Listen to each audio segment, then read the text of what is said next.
23e chant. Alors la vieille, riant aux éclats, gagna l'étage pour dire à sa maîtresse que son époux était là. Ses genoux bondissaient, ses pieds trébuchaient sur les marches. Elle se mit à son chevet et lui parla ainsi. « Allons, réveille-toi, Pénélope, ma chère enfant, et viens voir de tes yeux ce que tu n'as cessé d'attendre. Ulysse est de retour. Il est ici, ce grand absent. Il a tué les mâles prétendants qui dévoraient ses biens, ravageaient sa demeure et maltraitaient son fils. » La sage Pénélope alors lui fit cette réponse. « Les dieux, brave nourrice, ont dû te déranger la tête. Ces dieux qui peuvent rendre fou l'homme le plus sensé et rappeler à la raison l'être le plus débile. Ils ont égaré ton esprit, naguère si prudent. Tu sais tous mes chagrins. Que viens-tu te jouer de moi par de tels racontards et m'arracher à la douceur de ce sommeil qui m'enchaînait en voilant mes paupières? Je n'ai jamais dormi pareillement depuis qu'Ulysse est allé voir cette maudite et exécrable Troie. Mais allons, redescends, retourne en hâte dans la salle, car si toute autre femme de service était venue m'apporter ce message et me tirer de mon sommeil, j'aurais bien vite fait de la renvoyer sans douceur dans ses appartements. Ton âge au moins t'aura servi. » La nourrice Riclée alors lui fit cette réponse. « Je ne te raille pas, mon enfant, c'est la vérité. Ulysse est de retour. Il est ici, je te l'affirme. C'est lui, cet étranger que tous outrageaient dans la salle. Télémaque savait depuis longtemps qu'il était là, mais par prudence il a gardé le secret de son père pour lui laisser le temps de châtier ses insolents. » La reine tressaillit de joie, et sautant de son lit, elle prit la vieille en ses bras. Les yeux remplis de larmes, elle lui adressa alors ces paroles ailées. « Chère nourrice, allons. Dis-moi toute la vérité s'il est vrai qu'il est revenu ainsi que tu l'affirmes. Comment a-t-il pu, à lui seul, abattre cette troupe infâme, eux qui étaient toujours si nombreux sous ce toit? » La nourrice Riclée alors lui fit cette réponse. « Je n'ai rien vu, rien su. J'entendais seulement les plaintes des hommes qu'on tuait. Nous nous tenions terrorisés, à l'abri de nos murs épais, et toutes portes closes, jusqu'au moment où ton fils Télémaque vint me dire, de la part de son père, de sortir de notre chambre. Lorsque je retrouvai Ulysse, il se tenait debout parmi les morts. Autour de lui, jonchant le sol battu, les corps gisaient en tas. Tu l'aurais vu avec plaisir, éclaboussé de poussière et de sang, tel un lion. Les voilà entassés devant les portes de la cour. Il vient d'allumer un grand feu et souffre en ce moment le splendide palais. C'est lui qui me dépêche ici. Eh bien, suis donc mes pas, afin qu'une pareille joie unisse vos deux cœurs, car vous avez beaucoup souffert. Oui, aujourd'hui enfin ce grand espoir se réalise. Ton époux te revient vivant, et il retrouve ici son épouse et son fils.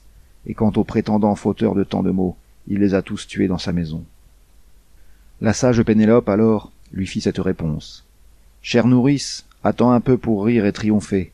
Tu sais comme il serait ici le bienvenu pour tous, et d'abord pour moi-même et pour cet enfant de ma chair. Mais le récit que tu me fais ne peut pas être vrai. Si quelqu'un est venu tuer les prétendants altiers, c'est un dieu, qu'auront indigné leur outrance et leurs crimes. Qu'on fût noble ou vilain, quand on venait les supplier, ils n'avaient que mépris pour tous les hommes de ce monde. C'est donc pour leur fureur qu'ils ont payé. Quant à Ulysse, loin de sa terre, il a perdu son retour et sa vie. » La nourrice Riclée alors lui fit cette réponse. « Ma fille, quel propos a franchi l'enclos de tes dents. Il est ici, près du foyer, celui dont tu disais qu'il ne reviendrait plus. Ton cœur est vraiment incrédule. Je vais donc te donner une autre preuve irréfutable, la marque faite par le boutoir blanc d'un sanglier. Je l'ai vu en lavant ses pieds. Je voulais te le dire à toi aussi, mais me prenant des deux mains à la gorge, il m'a fermé la bouche, en quoi il fut bien inspiré. Allons, viens avec moi. Je mets ma propre vie en gage, et si je mens, inflige-moi la mort la plus cruelle. » La sage Pénélope alors lui fit cette réponse. « Tu auras bien du mal, chère nourrice, à pénétrer tous les desseins des dieux, si clairvoyante que tu sois.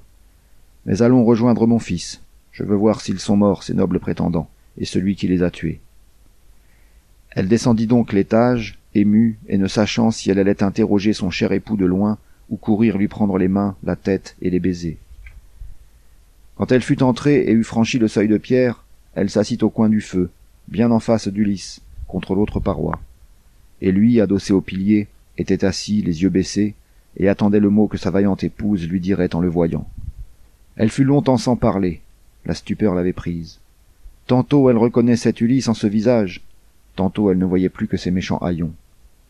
Alors son fils en l'attensant lui adressa ces mots. « Que ton cœur est cruel, ô ma mère, ô méchante mère, pourquoi te tiens-tu à distance, au lieu d'aller t'asseoir en face de mon père et de l'interroger sur tout?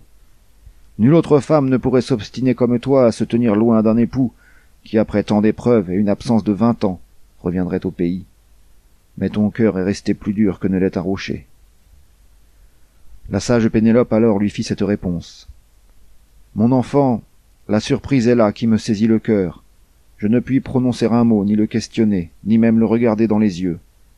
Mais si vraiment Ulysse est de retour chez lui, nous nous reconnaîtrons l'un l'autre sans difficulté, car il est entre nous certains signes cachés que nous sommes seuls à savoir. » Ulysse, l'endurant à ces mots, se prit à sourire, et vite à Télémaque il dit ces paroles ailées. « Télémaque, laisse ta mère me mettre à l'épreuve dans ce palais, ses derniers doutes vont bientôt tomber. Du fait que je suis sale et couvert de méchants haillons, elle ne peut me respecter, ni croire que c'est moi. Pour nous, examinons quel sera le meilleur parti. Il suffit qu'un homme ait tué quelqu'un dans son pays, même quelqu'un qui n'a pas de grand vengeur de sa mort, pour qu'il quitte les siens et abandonne sa patrie. Et nous avons renversé le rempart de la ville, l'élite de nos jeunes gens. Il te faut y penser. » Le sage Télémaque alors lui fit cette réponse. « Mon père, c'est à toi d'en décider. Ne dit-on pas que ta sagesse est sans égale ici-bas sur la terre, et que nul autre humain ne peut en disputer le prix? Nous te suivrons résolument, et crois-moi, la vaillance ne nous manquera pas tant que nos forces dureront. » Ulysse l'avisé lui fit alors cette réponse. « Je vais donc t'exposer ce qui me paraît le meilleur. Pour commencer, allez au bain, et mettez d'autres robes. Puis faites prendre aux femmes du palais de beaux habits. Que le divin chanteur, aidé de sa lyre sonore, dirige pour nous tous les pas d'une danse joyeuse, afin qu'à nous entendre du dehors, chaque passant, chaque voisin puisse penser qu'on célèbre une noce. Gardons que la nouvelle de la mort des prétendants ne se propage en ville avant que nous soyons partis pour nos riches vergers des champs. Là, nous aurons le temps de voir ce que l'Olympien pourra nous inspirer. » En entendant ces mots, ils s'empressèrent d'obéir. Ils allèrent d'abord au bain et mirent d'autres robes. Puis quand on eut paré les femmes, le divin chanteur prit sa lyre bombée et fit naître en eux le désir de la douce musique et des danses harmonieuses. Et bientôt le vaste palais retentit sous les pieds des hommes qui dansaient et des femmes bien habillées. Les gens du voisinage, en entendant ce bruit, disaient « Nul doute, un mari nous la prend, cette reine adulée. » La cruelle, n'avoir pas su garder le grand palais de son premier époux jusqu'à l'instant de son retour.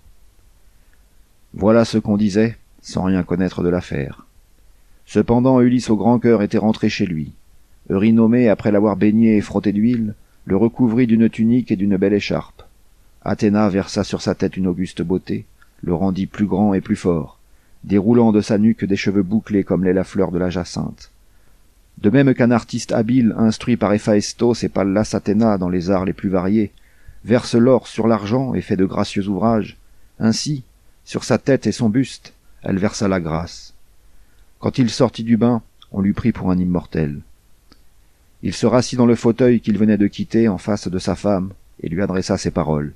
« Malheureuse, il n'est point de faible femme à qui les dieux d'en haut aient donné plus qu'à toi un cœur impitoyable. Nulle autre femme ne pourrait s'obstiner comme toi à se tenir loin d'un époux qui, après tant d'épreuves et une absence de 20 ans, revient dans sa patrie. Allons, nourrice, donne-moi un lit, j'irai dormir tout seul, car c'est un cœur de fer qu'elle a dans sa poitrine. » La sage Pénélope alors lui fit cette réponse. « Non, malheureux, ce n'est chez moi ni orgueil ni mépris. Mon cœur est réticent. Je sais trop bien quelle tu étais quand tu quittas Ithaque sur ta nef aux longues rames. Mais allons. Euryclée, amène de la grande chambre le cadre en bois épais qu'il avait construit de ses mains. Quand vous l'aurez porté dehors, mettez-y le coucher, les couvertures, les toisons et les draps chatoyants. » Elle parlait ainsi pour l'éprouver. Alors Ulysse en eut le cœur serré et dit à sa fidèle épouse. « Femme, tu viens de prononcer un mot qui me torture. Qui donc a déplacé mon lit? L'homme le plus habile n'aurait pas réussi sans le concours de quelque dieu, qui rien qu'à le vouloir, l'eût transporté sans peine ailleurs. Mais aucun parmi les mortels, pour vigoureux qu'il fût, n'eût pu le déplacer. Car il y a un grand secret dans son agencement, et c'est moi seul qui l'ai bâti. Dans la cour s'élevait un rejet d'oliviers feuillus. Il était dru et verdoyant, gros comme une colonne. Je construisis autour de lui les murs de notre chambre, en blocs appareillés, et les recouvris d'un bon toit, non sans y ménager d'épaisses portes sans fissure. Ensuite je coupai la frondaison de l'olivier, et taillant le tronc jusqu'à la racine avec ma hache, je le polis soigneusement, le dressai au cordeau, et en fis un support que je perçai à la tarière. Le prenant pour premier montant, je rabotai un lit que j'ornai d'incrustations d'or, d'argent et d'ivoire. Pour finir, je tendis dessus des sangles de cuir rouge. Voilà le secret dont je te parlais. Mais je ne sais si ce lit est encore en place, ô femme, ou si déjà un autre, pour le mettre ailleurs, a coupé la racine. Alors, reconnaissant les signes sûrs qu'il lui donnait, la reine sentit défaillir ses genoux et son cœur. Tout en pleurant, elle courut vers lui, jeta ses bras au cou d'Ulysse et baisa son visage en s'écriant « Ulysse, ne te fâche pas. Tu as toujours été l'homme le plus sensé. Nos malheurs nous viennent des dieux, qui nous ont refusé de vivre ensemble le bel âge et de parvenir côte à côte au seuil de la vieillesse. Aujourd'hui donc, ne va pas te fâcher ni me blâmer. Si du premier abord je ne t'ai pas ouvert mes bras, c'est que mon cœur trembla toujours au fond de ma poitrine que quelque homme ne vint ici m'abuser de ses comptes, car il y a tant de méchants qui ne pensent qu'à mal. Ah, même la fille de Zeus, Hélène l'Argienne, ne se serait jamais donnée à l'homme de là-bas si elle eût su que les valeureux fils des Achéens iraient la ramener chez elle au pays de ses pères. Sans doute un dieu a dû lui inspirer cet acte infâme, car son cœur jusque-là ignorait cet aveuglement fatal qui nous valut, à nous aussi, tant de misère. Maintenant que tu m'as fourni d'irréfutables preuves en décrivant ce lit qu'aucun autre mortel n'a vu, excepté toi et moi et une seule de nos femmes, Actoris, qu'en venant ici je reçus de mon père et qui gardait les portes de notre solide chambre, mon cœur se rend à tes raisons, quelque cruel qu'il soit. Alors le désir de pleurer le reprit de plus belle, tandis qu'il étreignait sa tendre et fidèle compagne.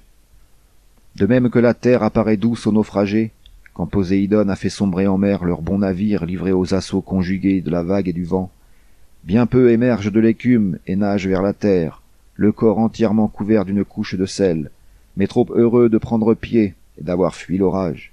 De même, elle eut beaucoup de joie à revoir son époux, et de son cou ne pouvait plus détacher ses bras blancs. L'aurore aux doigts de rose les eût trouvés sanglotants, si Athéna, la déesse aux yeux pères, n'eût décidé de reculer le terme de la nuit, en retenant l'aurore au trône d'or dans l'océan, sans la laisser atteler ses coursiers qui portent la lumière aux hommes, Lampas et Phaéton, célestes poulains de l'aurore. Finalement Ulysse l'avisé dit à sa femme « Ô femme, nous ne sommes pas au bout de nos épreuves, car il me reste désormais à mener à son terme un travail dur et compliqué qui prendra bien du temps. C'est ce que m'a prédit l'ombre du vieux Tirésias, le jour où je suis descendu dans la maison d'Hadès pour m'informer de mon retour et de celui des miens. Mais viens, allons nous mettre au lit, ô femme. Il est grand temps que nous dormions et savourions les douceurs du sommeil. » La sage Pénélope alors lui fit cette réponse. « Ton lit te recevra dès que tu en auras envie, puisque les dieux t'ont accordé la grâce de rentrer dans ta demeure bien bâtie, au pays de tes pères. Mais puisqu'un dieu t'a suggéré ce que tu viens de dire, parle-moi donc de cette épreuve. Il faudra bien qu'un jour je la connaisse, et j'aime autant le savoir tout de suite. » Ulysse l'avisé lui fit alors cette réponse. « Malheureuse, pourquoi tant insister pour que j'en parle? Eh bien, je m'en vais te le dire et sans rien te cacher. Ton cœur va en souffrir, autant que j'en souffre moi-même. Tirésias m'a ordonné d'aller de ville en ville et de courir le monde avec une rame polie jusque dans le pays des gens qui ignorent la mer et mangent leur pitance sans y ajouter de sel. Ils ne connaissent donc ni les nefs aux flancs écarlates, ni les rames en bois poli, ces ailes des navires. Il m'a donné une marque certaine, la voici. Lorsqu'un passant croisant ma route me demandera pourquoi j'ai cette pelle à grains sur ma brillante épaule, ce jour-là je devrais planter ma rame dans la terre et offrir un beau sacrifice au seigneur Poséidon, bélier, taureau, verra de taille à couvrir une truie. Puis rentrant au logis, offrir de saintes hécatombes à tous les immortels qui règnent sur le vaste ciel, sans en omettre aucun. Après quoi la mer m'enverra la plus douce des morts, qui ne me prendra qu'épuisé par une vieillesse opulente, ayant autour de moi des peuples fortunés. Voilà tout ce qu'il m'a prédit. La sage Pénélope alors lui fit cette réponse. Si les dieux doivent accorder une vieillesse heureuse, l'espoir nous reste d'être un jour déchargés de nos maux. Pendant qu'ils se livraient à cet échange de propos, Eurynomée et la nourrice, à la lueur des torches, étendaient sur leur lit des couvertures bien moelleuses. Quand le cadre solide eut été garni avec soin, la vieille s'en alla dormir dans son appartement. Eurynomée la chambrière, une torche à la main, guida les deux époux qui allaient regagner leur lit. Elle les mena dans leur chambre et revint, les laissant ravis de retrouver leur couche et ses droits d'autrefois. Cependant, Télémaque, le bouvier et le porcher firent cesser la danse, et ayant renvoyé les femmes, allèrent se coucher tous trois dans l'ombre de la salle. Les deux époux, après s'être rassasiés d'amour, goûtèrent le plaisir des confidences réciproques. La toute divine disait ce qu'elle avait souffert à voir dans le palais ce tas de maudits prétendants qui, pour elle, égorgeaient tant de bœufs, tant de gras moutons, et n'arrêtaient pas de puiser le vin dans les amphores. Le divin Ulysse, à son tour, lui narrait tous les maux qu'il avait causés aux humains, puis ses propres traverses et ses malheurs. Elle écoutait, ravie, et le sommeil ne lui ferma les yeux que lorsqu'il eut tout raconté.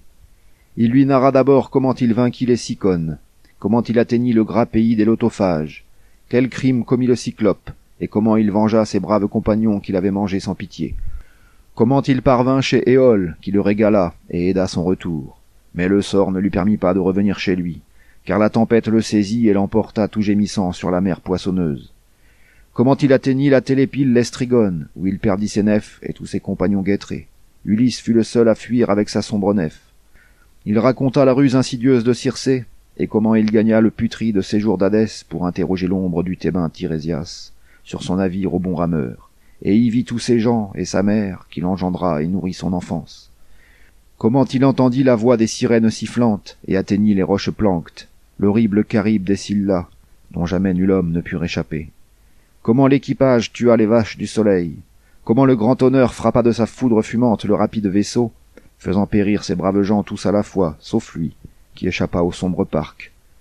Comment il vint à Ogygie, où Calypso la nymphe, brûlant de l'avoir pour époux, le retint dans son île et ses antres profonds, le nourrissant et se flattant de le rendre immortel et de le garder toujours jeune, mais sans parvenir pour autant à convaincre son cœur.